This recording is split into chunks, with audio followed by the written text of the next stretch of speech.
नमस्ते प्रणाम। हम गोरखपुरिया भौजी गोड़ छू के गोड़ लागत तनी ते हमार सोना लगन के रोटी खाई खा ला लगन।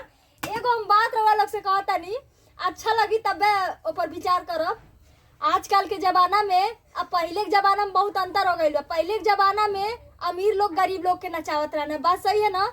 आज के कल के जमाना में सबसे बड़े बड़े घर का बिगड़ल बाप का बेटी लोग कैमरा पे नाचा ताड़ी लोग, आ गरीब लोग हम जैसा लोग आप लोगन जैसा लोग देखा तानी समन बताई लगन।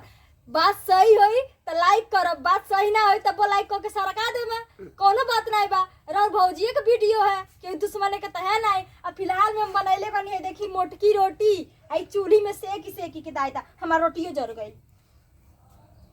हाय देखी रोटी बनैले बानी और रउआ लोग खरतीन अब्बा चटनी पीसब, लहसुन मरचा निमक के आ खूब देवर भौजाई मिल के खाई जाई बाबू लोगन। ठीक बा तो गुड नाइट। अब परोस के लेके आवत है। नमस्कार।